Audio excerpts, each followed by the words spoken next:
kuzungumza, sisi wengine tulikaa pale pembeni tunasikiliza unachozungumza.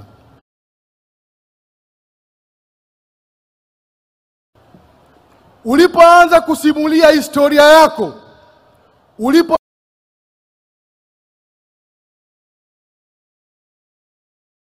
Sumbawanga mara ya kwanza, mimi nilikaa pale na kusikiliza.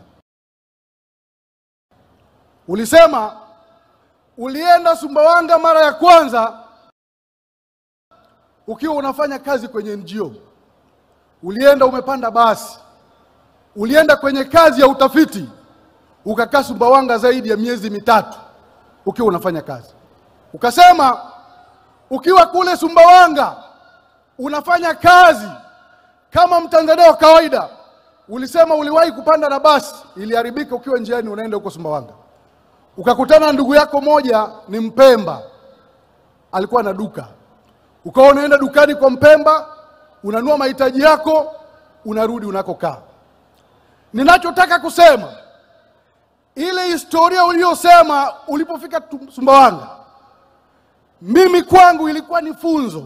Nikajua maisha ya mwanadamu, anayeamua hatima ya mwanadamu yote sio mwanadamu yote hapa duniani, bali ni Mwenyezi Mungu peke yake. Sisi ya moyo. Yule Mpemba uliyekuwa naenda dukani kwake kuchukua vitu, nafikiri yeye kwenye maisha yake ulimwachia somo kubwa, kwa sababu hakujua kwamba yule mama aliyekuwa naenda kununua vitu pale atakuja kuwa rais wa Jamhuri ya Muungano wa Tanzania siku moja. Ninachosema, Watanzania mnaonisikiliza kutoka hapa Dar es Salaam mpaka Kigoma, hakuna kukata tamaa. Hata ukiondoka hapa unaenda kula ugali na mlenda na mwanao, muombe tu. Maisha yake hapo mkononi mwa Mungu, siku moja anaweza kawa Samia mwingine katika taifa letu. Mheshimiwa Mwenyekiti, duniani hapa kuna watu wanaitwa haters. Wao wapo, huwezi kuwakwepa. Wewe ulikuwa mbunge kule Zanzibar. Hakuna aliyeamini kwenye maisha yako kwamba siku moja utakuwa mbunge. Na inawezekana tulipokuwa mbunge bado walikuwa na mashaka kwamba je, ataweza kazi ya ubunge. Ukafanya ukamaliza. Ukawa waziri. Na inawezekana pia tulipokuwa waziri pia bado kuna wengine walikuwa na mashaka. Amepata kazi ya waziri, je, ataweza?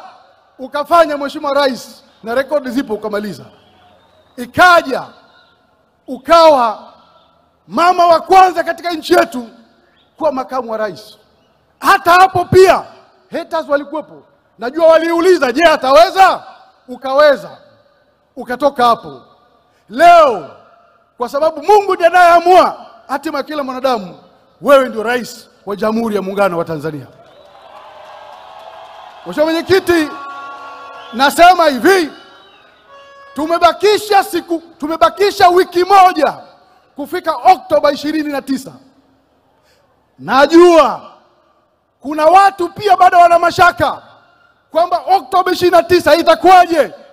Nawaambia wale matomaso, subirini muone ukuu wa Mungu.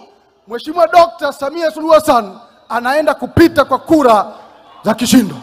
CCM oyee! Mheshimiwa Mwenyekiti, mimi nilipata fursa adimu nikiwa kijana wa nchi hii, nikiwa nawakilisha jimbo la Nyamagana kwenye bunge la 10. Bunge la 10 liliingia kwenye historia muhimu kwenye nchi yetu kwa sababu walipata fursa adhimu ya kuandika katiba mpya kwenye nchi yetu. Ile maarufu inaitwa katiba ya Warioba. Mheshimiwa Mwenyekiti, wewe ulipata fursa ya kuwa makamu mwenyekiti wale bunge. Tulienda kwenye bunge, tukajadiliana, tukafika pazuri. Kama kawaida, sisi tuliokuwa wapinzani wa nchi hii tulikimbia kwenye bunge la katiba. Tukaacha bunge solemba. Sisi wapinzani wote tulikimbia. Ninachojaribu kusema ni kwamba nimeona kwenye ilani ya Chama cha Mapinduzi, Mheshimiwa Rais, Mheshimiwa Mwenyekiti, kuna mchakato wa katiba mpya imewekwa kwenye ilani ya CCM. Lakini nawaambieni Watanzania mnaonisikiliza, waliochelewesha kupatikana kwa katiba mpya nchi hii ni sisi wapinzani, na mimi nikiwepo enzi hizo, sisi ndio tulikimbia kwenye bunge la Warioba. Wakati mwingine unashindwa hata kuelewa hivi tunachotaka ni nini. Tulipokimbia kwenye bunge, tukarudi huko nje, tukaanza tena kelele kwamba tunataka katiba mpya. Katiba mpya tuliokimbia bunge, huko mchakato ukiendelea. Wapinzani wa nchi hii, sisi ndio tulichelewesha nchi hii kupata katiba mpya tulipokimbia kwenye bunge la Warioba. Mheshimiwa Mwenyekiti na Watanzania, naomba mnielewe. Iko hivi, leo chama nilichokuwepo mimi tulikimbia mchakato wa katiba bungeni. Leo tumekimbia uchaguzi, na mimi nawaambieni pasipo shaka yoyote, hata mchakato wa katiba mpya utakapoanza pia bado watakimbia. Asa mimi Wenje, kwa kukataa kuendelea kuwa kwenye hii treni ya kususasusa hivi imekuwa nongwa, shida iko wapi? Na Mheshimiwa Mwenyekiti, naomba niwaambie Watanzania wote wanaosikiliza, hakuna nchi yoyote hata moja mnitajie duniani ambayo mfumo wao wa uchaguzi ni waterproof 100%, kwamba haina dosari hata moja. Ngoja niwakumbushe, Marekani mwaka 2016 walifanya uchaguzi, malalamiko yalikuwepo. That is America. Mwaka 2020 wakafanya uchaguzi Marekani, matatizo yakatokea makubwa, mpaka watu wakaandamana, mpaka wakaenda kwenye bunge lile la Marekani kwa sababu ya malalamiko ya uchaguzi. Na hiyo ni Marekani. Lakini baada ya mwaka 2020 chama cha Republican iliyolalamika kuhusu uchaguzi hawakususia uchaguzi, walirudi kwenye uchaguzi, na leo Trump is the president in America.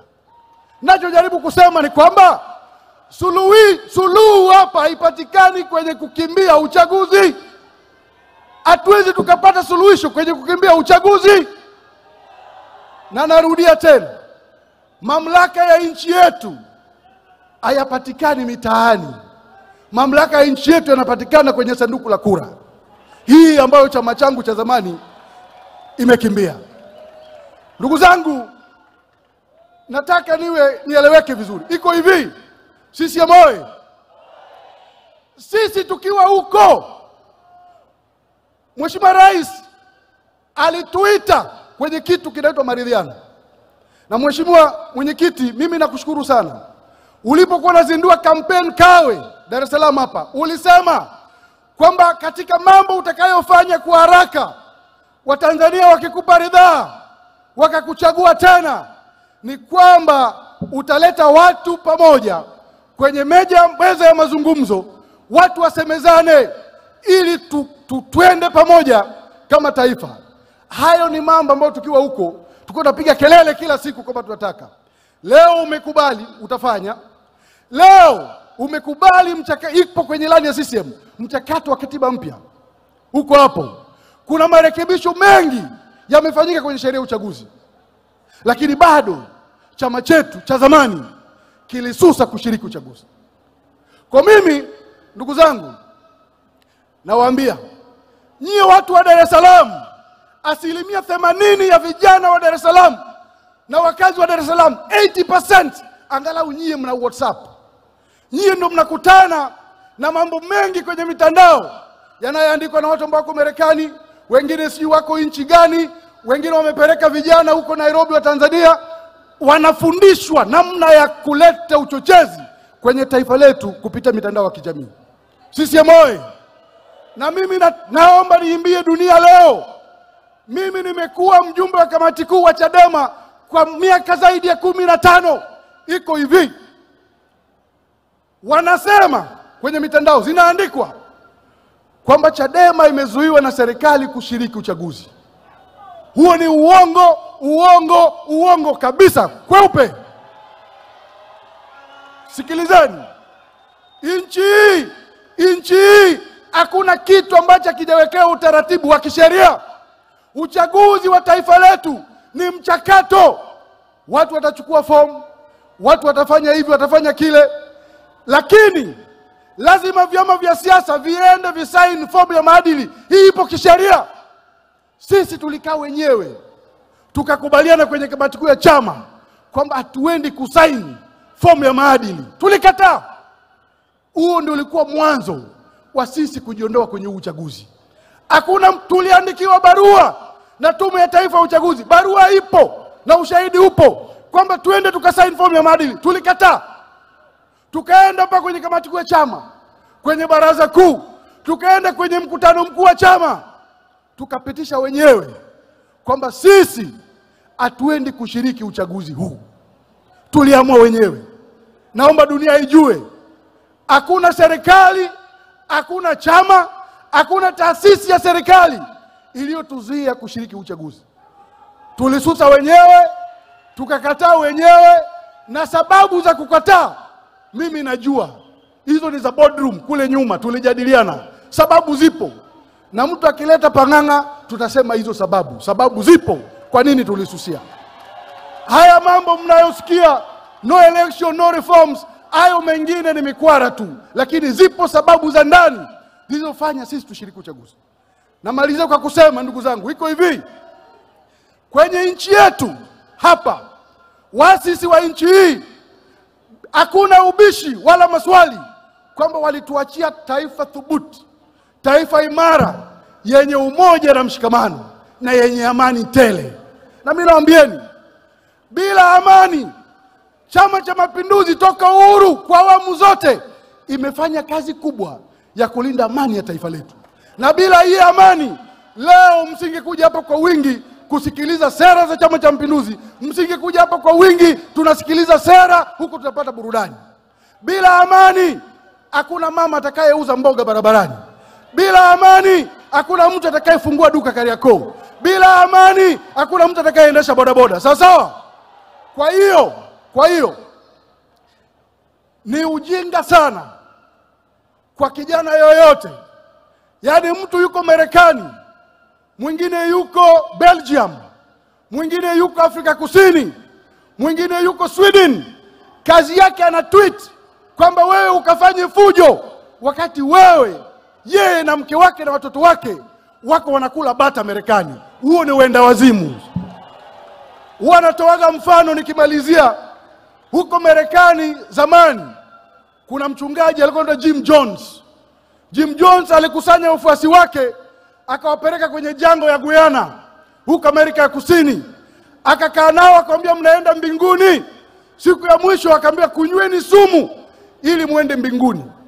Walisahau kwamba Biblia inasema hakuna kufa. Yaani wewe ukijiua ni makosa hata mbele ya Mungu. Hautafika huko mbinguni, waliwaambiwa kunywa dawa.